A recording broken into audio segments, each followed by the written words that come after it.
ہوا ایک مسکان نامی بچی نے اللہ ہماری سب بہنوں کو، بیٹیوں کو اور خواتین اسلام کو، دختران اسلام کو ایسا باحیا اور باوقار بنائے کہ ان کے اندر حمیت اسلامی اور غیرت ایمانی یوں ہی نظر ہے جیسے ہمیں نظر آئی ہے۔ اور میں سمجھتا ہوں یہ اس بچی نے جو ایک ایسے ماحول کے اندر نعرہ تکبیر کی آواز بلند کی ہے، ٹھیک ہے، یہ اس کا خلوص تھا، یہ اس کے من کی سچائی تھی کہ غیر مسلم طبقے نے بھی اس کی حمایت کی ہے، غیر مسلم طبقے نے بھی اس کی حمایت کی اور حمایت پر وہ مجبور ہوئے ہیں۔ لیکن بات یہ ہے ہم اس طرح اپنے آپ کو تیار کر چکے ہیں کہ زیادہ سے زیادہ ایک ویڈیو شیئر کی اور ہم نے اپنا سارا غیرت ایمانی کا ثبوت وہاں تک دیا،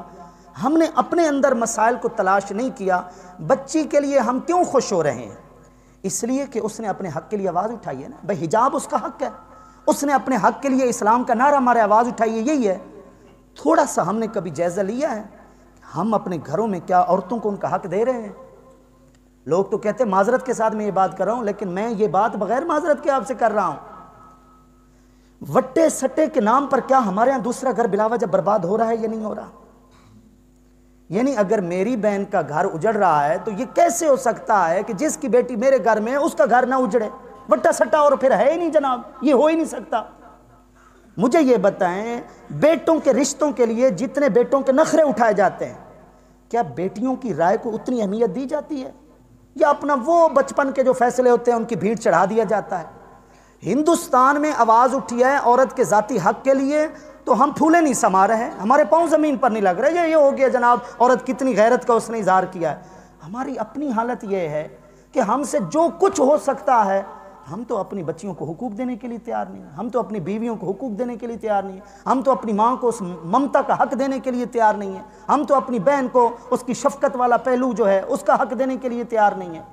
الغرض بات یہ ہے درد کو درد کی حیثیت سے سمجھیں، اگر آپ ایک چیز کو اچھا سمجھ رہے ہیں اس اچھائی کا آغاز پھر اپنی ذات سے کریں۔ اگر آپ کو یہ بات اچھی لگی ہے کہ ایک بچی نے اپنے حق کے لیے آواز اٹھائی ہے تو پھر ہمیں یہ بات اگر اچھی لگی ہے تو اس اچھائی کا ثبوت اپنے گھر سے دینا پڑے گا، اپنے سماج اور معاشرے سے دینا پڑے گا۔ اب اس کے مقابلے میں جو رد عمل آیا ہے، جس ویڈیو کی طرف میں نے آپ کو بات کی کہ میرا دل بہت اچاٹ تھا، بہت بے چین تھا، رد عمل جو آیا ہے کیا اس کا درد بھی ہے ہمیں یا ابھی تک ہم اسی مستی میں ہیں؟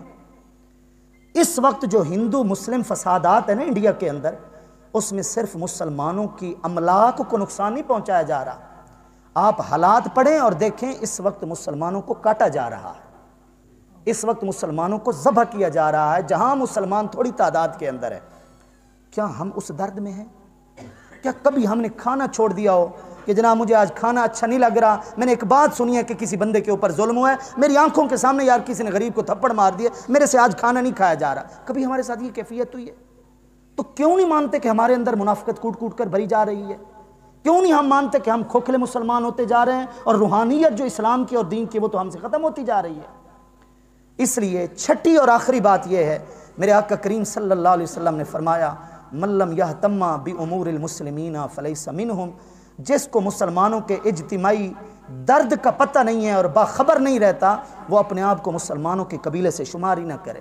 وہ اپنے آپ کو مسلمانوں کی جماعت میں سمجھے ہی نہ کہ میں مسلمان ہوں، اگر اسے مسلمان کا درد درد مند نہیں کرتا، مسلمان کا غم اسے اگر غمگین نہیں کرتا۔ تو اس لیے میں عرض کروں گا اب جو کام حکومتی سطح پر ہیں وہ حکومت نے کرنے ہیں، ٹھیک ہے، لیکن جو کام ہم کر سکتے ہیں مسلمانوں کی بھلائی کے لیے، محتاجوں کے لیے، غرباء کے لیے، فقراء کے لیے، مظلوموں کے لیے، وہ ہم میں سے ہر ایک کو حسب استطاعت اس میں حصہ ضرور ملانا ہوگا۔ یہ کچھ نہ کچھ بچت ہوگی کہ شاید اللہ کی بارگاہ میں اور اس کے محبوب صلی اللہ تعالی علیہ وسلم کی بارگاہ میں کوئی منہ دکھانے کے قابل رہ جائیں گے۔ جس طرح ہمیں یہ ڈر ہے کہ ہم اللہ کی بارگاہ میں شرمندگی سے بچ جائیں، ایک مسلمان یہ بھی ضرور سوچتا ہے کہ میں اللہ کے محبوب کی بارگاہ میں بھی منہ دکھانے کے قابل رہ جاؤں۔ علامہ اقبال کی طرف یہ ربائی فارسی کی منسوب ہے، تو غنی از ہر دو عالم من فقیر، روز محشر عذرہائے من پذیر۔ میرے مالک تو بے نیاز ہے اور میں نیاز مند ہوں، اور محشر کے روز میری معذرتوں کو قبول کر لینا۔ ور حسابم رات بینی نا گزیر، از نگاہ مصطفیٰ پنہاں بگیر۔ اگر تو میرے حساب کو لازمی سمجھتا ہے کہ اقبال کا حساب لینا ہی لینا ہے تجھے، تو پھر مصطفیٰ کریم کی نگاہوں سے مجھے چھپا لینا، کیونکہ میرا حساب اس لائق نہیں ہے کہ حضور کے سامنے پیش ہو سکے۔